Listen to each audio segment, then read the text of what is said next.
prohibited until they become, in some instances, Jacob's children had to let the group of people to circumcise them so that they will become family. If you want our daughters, you want my sisters, then you have to circumcise yourself and be like us. You become part of us, a brother of us, then we can be with you. They believed in that and they held on to what they stood up for. But whichever way it was, you're still engaging in outside of, the situation in which your rules and laws were against it. But anyway, it was permitted, it was seen okay at this time, and they stood by it. And Jacob, having children with maids and all that, those that he bought as his own part of his family, and he also have children with them as well. So Jacob was really enjoying himself. He was really in a glorified state. He was having as many as he wants. He was tasting varieties. He was really at the upper hand here. The women were just trooping on him as one man, 4 women, and they had to do all that. So even in the Islamic world, you are allowed for 4 women. I think you are allowed up to 4 women or so. Probably some go further than that.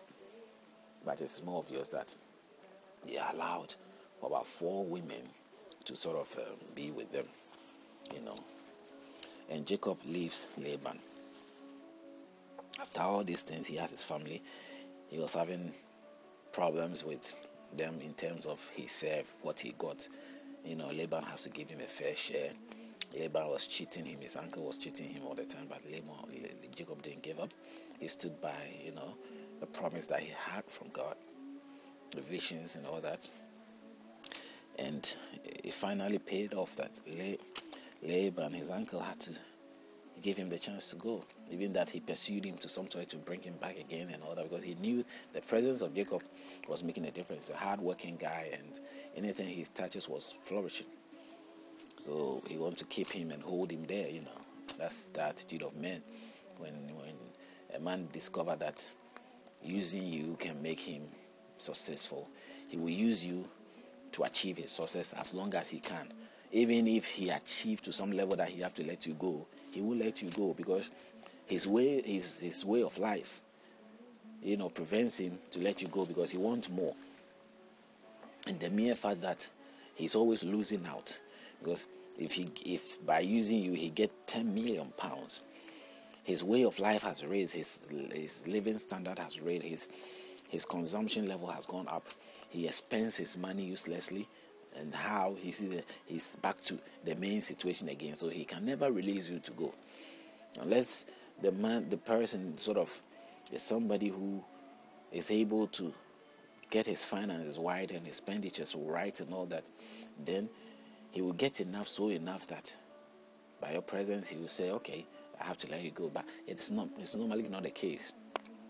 In today's life, you are close to somebody and you spend time with that person, and that person knows that your presence is bringing benefit to him. He wants to hold you forever. He will hold you forever and never let you move on. In fact, if you don't take time, he will ruin your life. He will make you become a useless person due to the fact that he will always keep you in that crippled state and you will not move on. And it's not because of your inability of service. Your service is okay, everything is fine. You're a good person. But the fact that his way of life, his mistakes, his shortcomings, he has weighed all on you, because he's got the ability to do so. He's got the chance to do so. He's got the upper hand to do so. So he uses his power to that respect to keep you in that situation. And if you're not really strong, you'll get stuck there. Your life will be ruined for good. So it happens at that time. His own uncle was doing this to him. He has to force to move on, because he was following his own vision. He held on to his soul. He held on to his cause. He held on, and he wasn't looking back. That's how the picture of the whole story. Now Jacob leaves, and then he gets followed up to sort of, that kind of to bring him back, because one of his wives also, who knows their tradition, they still hold on to certain things. That Jacob don't do worship idols. Whatever idol description is, it's like, idol. So in this matter here, we see that Jacob has gone without knowing that his wives are still holding on to that practice. They are still holding on to what their uncle used to do, make carved images and worship them. Whatever benefit was coming from it, I don't know. But that's what they believed. And they were holding on to it. His wife also carried those things because he wanted to show his father, or I don't know. If you read through the story, you get a picture of it. I clearly can't remember it unless I read it, or we don't have time for all that. But we can point clearly that there was the general idea. I give you the general idea of it. The test is Jacob, Genesis 31. Jacob leaves Laban. When Jacob was leaving Laban, his uncle, to find his own life, pursue his own greener pasture somewhere else, he followed him. And one of his wife also, the uncle's, his wife, his uncle's daughters. That's now his wife, I think it was Rachel, the main girl that he loved, has ended up taking his father's items. That's the word, his gods. I mean, the God you worship has been taken by another person. Can you believe that? That's what happens today. Even the Christian or the Jewish people believe that their God has been taken away from them by the Christians. The Islamic also believe. Sometimes you see people claiming that Jesus belonged to us. He's even Arabic. He's even from the Arabian. He's from the East. Whatever it is people say, I don't know. If he belongs to you, he's there. Why don't you have him? If he belongs to you and he's left you and he's in somewhere else, how can you make claim of him? Is he like a puppet? No. If it's a normal idol, you can, like a property that you have to, people even believe that they have to take other people's spirit, and they normally say that if my spirit leaves me and goes to another person, let the spirit go. I don't care about that. Why should I be worried? Whether it is God's blessing or whatever his blessing it is.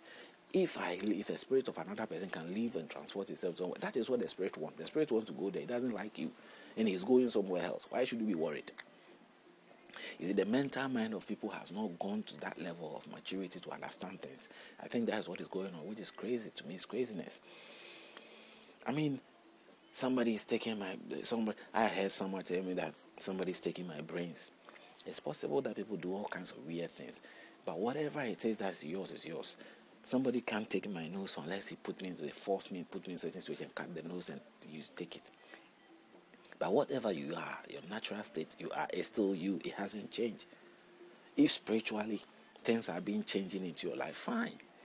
Let it be as it's a change. Let the changes go on in whatever state it might be in. But personally, you are what you are. You are still the very person that you are meant to be. The natural state of what you are, what you were born to be. You're a human being. You are there. That's all that matters. You haven't lost that. You lost that by accident. Maybe you got accident, you got caught, you got hurt, you got breaking your bones or something. Things that have direct impact on you. Your spiritual things may have impact on you. It's only you have allowed that to happen. Because whatever it is, if you give your soul out to something, then it will have impact on you. That's what I say. If you give your heart to something, it have impact on you. You have some serious impact on your physical being, on your natural being that you are. So in this sense, if Laban, they took your images away, you can build another image, another carved image. But he followed it. The image was even made by your own hands. You got it. Why do you follow your daughter to get there? But anyway, that's what happened. And if we go on to 32, we are having Jacob pursues to meet Esau. Now he has to meet his brother Jacob, his own thing that he did long ago through his mother is hitting him back. He had to now meet his big brother, convince him, and his fear that his brother now, his father is dead. The man who was standing in the way of Esau, paying back his debt or trying to beat his brother or do something to his brother, because he had to wait for his father to die and pursue Jacob. But when he saw Jacob, I think the story says when he saw Jacob with all his family and all the items that Jacob was even giving to him, his goats, his flocks and all that, changed his mind and realized that no, his brother has really been blessed by God, and he as a man, there's nothing he can do. And he accepted the fact that, that's what happened. If you read through the storyline, at some point,